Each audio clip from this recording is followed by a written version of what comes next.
I always believed blood was thicker than water. Growing up, my brother Mason and I were inseparable. Only 2 years apart, we shared everything: toys, secrets, dreams.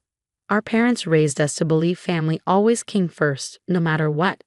In this world, you'll always have each other, Dad would say during our family dinners.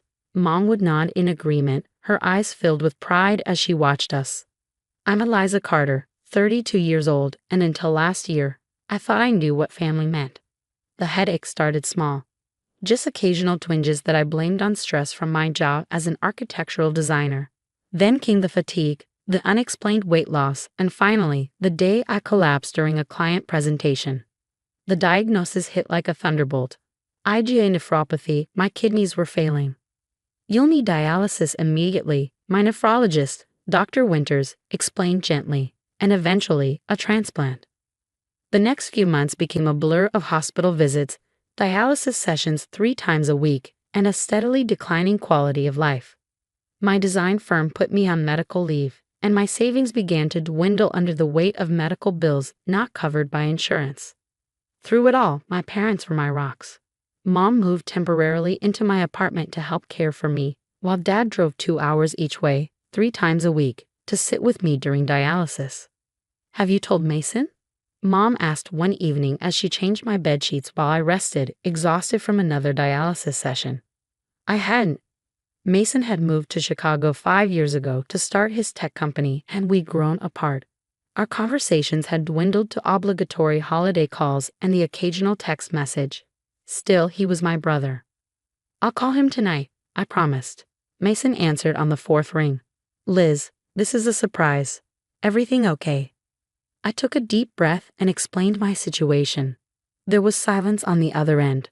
That's tough, he finally said, his voice strangely detached. But you're getting treatment, right? You'll be fine. I need a kidney transplant, Mason.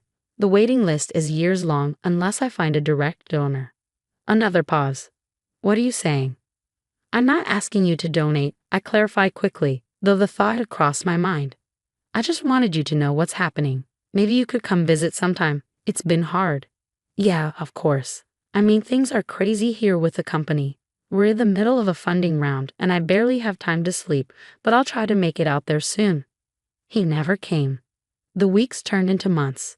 Mason sent a generic get-well bouquet once with a card signed by his assistant. When Mom called to tell him how serious my condition had become, he always had an excuse: investor meetings, product launches, business trips.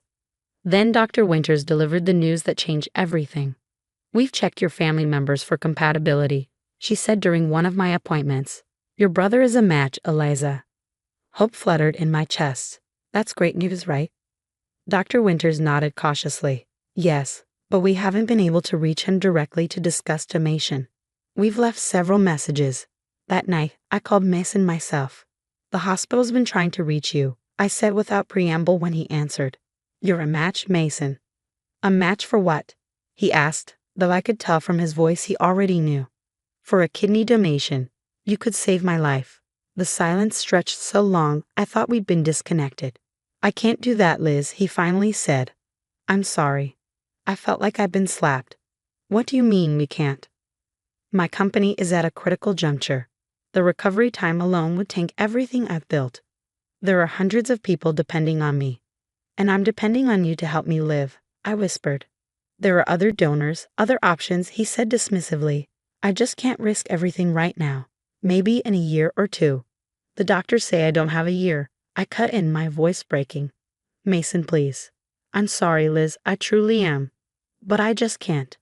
After we hung up, I stared at the wall for hours, the betrayal burning like acid in my throat.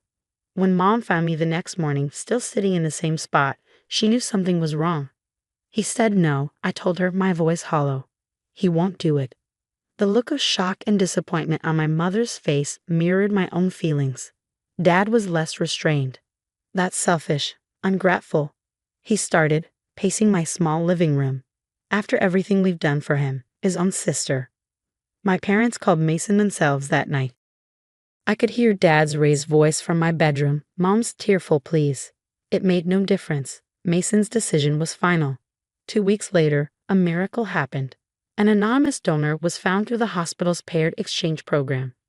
Someone who didn't match their intended recipient matched me, and my paired donor matched them. I would get my transplant after all. The surgery was successful, and slowly I began to recover. Life started to return to something resembling normal.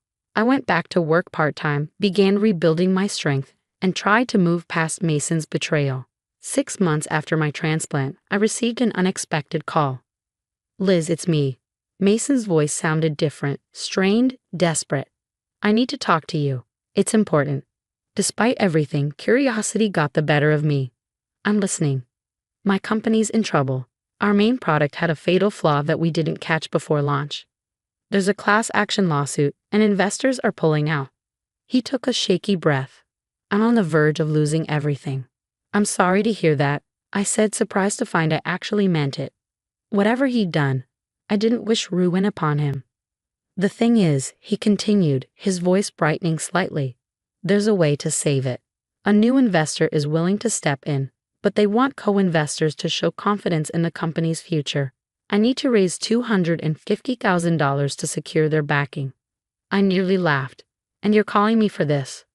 "You're the only one I can turn to," he said, his voice taking on the sincere tone I remembered from our childhood, the one he used when trying to convince me to cover for him after breaking Mom's favorite bass. "Dad won't take my calls, and Mom just cries." "But you've always understood me, Liz. You know I wouldn't ask if it wasn't absolutely critical." "How much are you asking for?" I was curious to hear the figure. $100,000. "I know it's a lot, but it would be an investment, not a gift. You get equity in the company. Once we turn things around, you could double or triple your money." The audacity was breathtaking. This was the same brother who couldn't risk everything to save my life, now asking me to risk my financial security to save his business. "Can I think about it?" I asked, fighting to keep my voice level. "Of course," he said, relief evident in his tone. "But I do need to know soon. By the end of the week. I'll call you," I promised before hanging up. That night, I pulled out the stack of medical bills I'd accumulated during my illness. Insurance had covered much of it, but my out-of-pocket expenses still totaled over $30,000. Money I'd drained from my savings, took loans for, and was still paying off. I also found the journal I'd kept during my illness, the record of my fear, my pain, and yes, my anger at Mason's abandonment when I needed him most. By morning, I knew what I needed to do. We agreed to meet at a coffee shop near my apartment. It was the first time I'd seen Mason in nearly 3 years. He looked different, thinner, with dark circles under his eyes and a nervous energy that made him drum his fingers constantly on the table. "Thank you for meeting me," he said, attempting a smile. "It means a lot." I nodded but didn't return the smile. "So I've brought some materials about the company," he continued, pulling out a folder. "Financial projections, information about our products, the term sheet for the investment." "I've made my decision," I interrupted, placing my own folder on the table. Hope flickered across his face. "That's great. I knew I could count on you, Liz. You've always been the compassionate one." Without a word, I opened the folder and spread out the contents: medical bills, dialysis records, and a copy of the letter from the hospital confirming his match as a donor and his refusal. Mason stared at the documents, his expression morphing from confusion to discomfort. "What is this?" he asked, though it was clear he knew.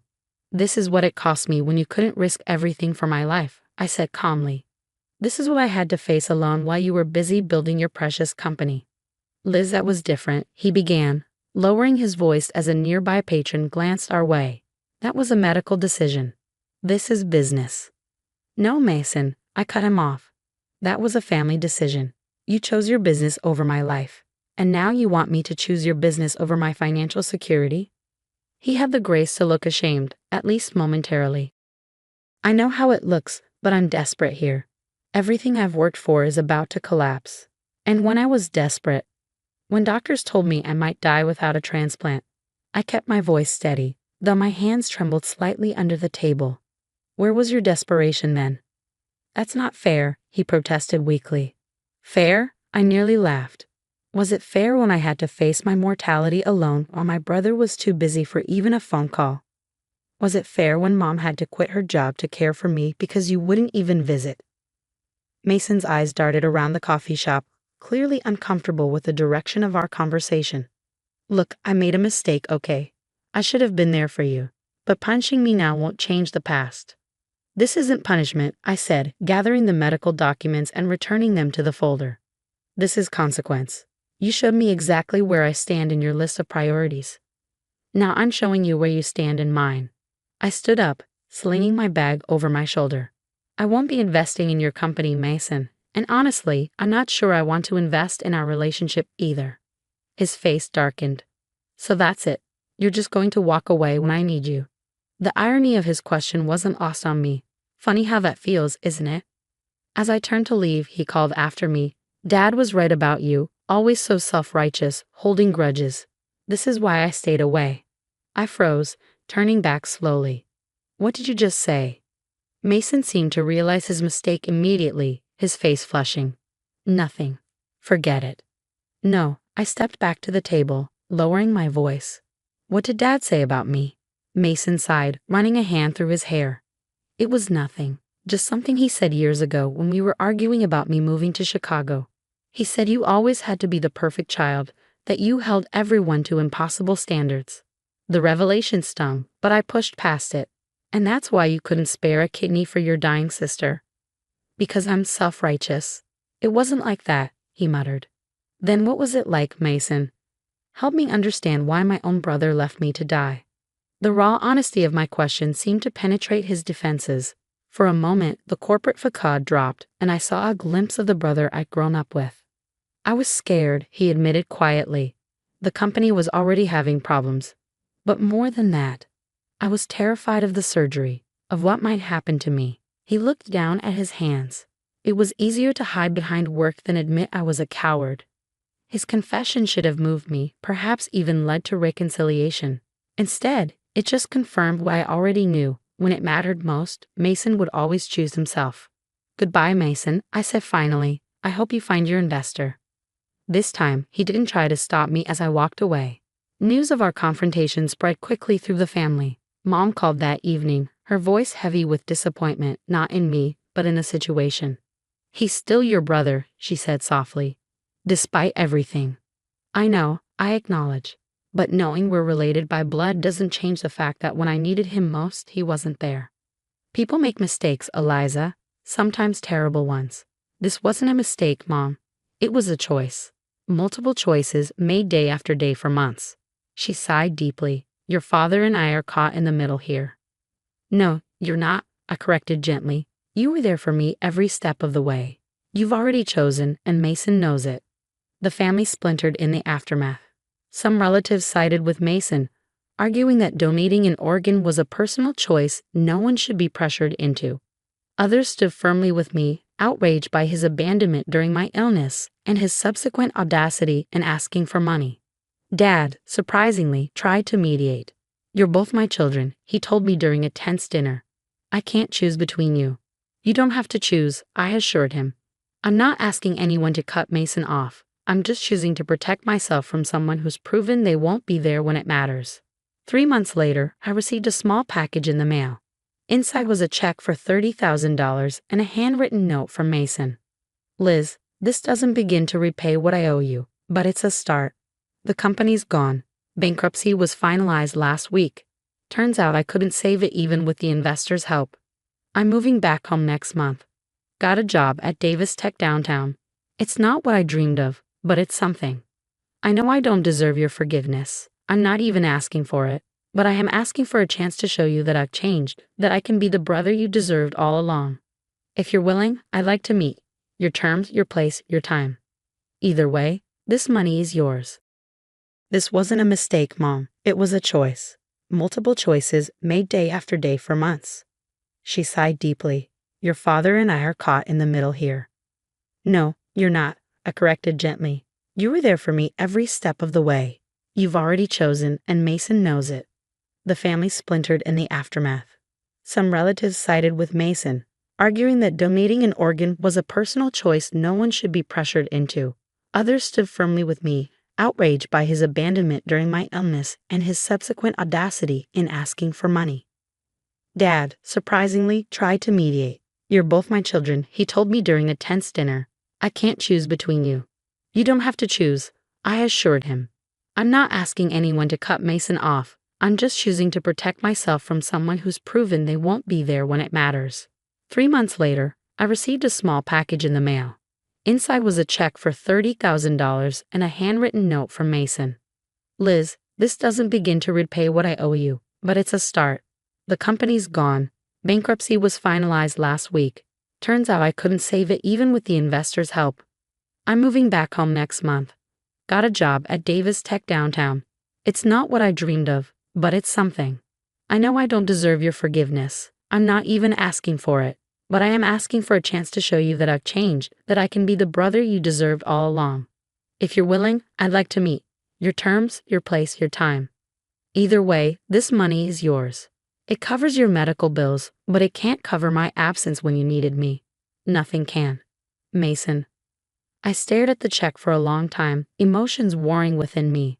The money would help immensely with my remaining medical debt, but accepting it felt complicated, like putting a price tag on the betrayal. In the end, I deposited the check and texted Mason. Sunday, 2 p.m., the park bench by the lake where we used to feed ducks as kids. His reply came instantly. I'll be there. Thank you. I don't know what will happen when we meet. Maybe we'll find a way forward, or maybe we'll confirm that some breaches can't be repaired. What I do know is that I'm no longer the same person who believed family obligation trumps all else, regardless of how you're treated. Sometimes the family you choose, the friends who show up, the colleagues who sent cards, the anonymous donor who gave me a kidney when my own brother wouldn't, proves more reliable than the family you're born into. And sometimes the most important lesson family can teach you is that love without respect and action is just an empty word. I don't regret walking away from Mason that day in the coffee shop. I don't regret showing him the consequences of his choices. What I do regret is that it took nearly losing my life to understand what truly matters, not blind loyalty to family, but loyalty to those who demonstrate through their actions that they deserve it. As I wait to meet my brother this Sunday, I'm not looking for apologies or explanations. I'm looking for evidence that he's capable of change, and if he isn't, I'm finally strong enough to walk away for good. My new kidney functioning perfectly, my heart healing slowly, and my understanding of family forever transformed.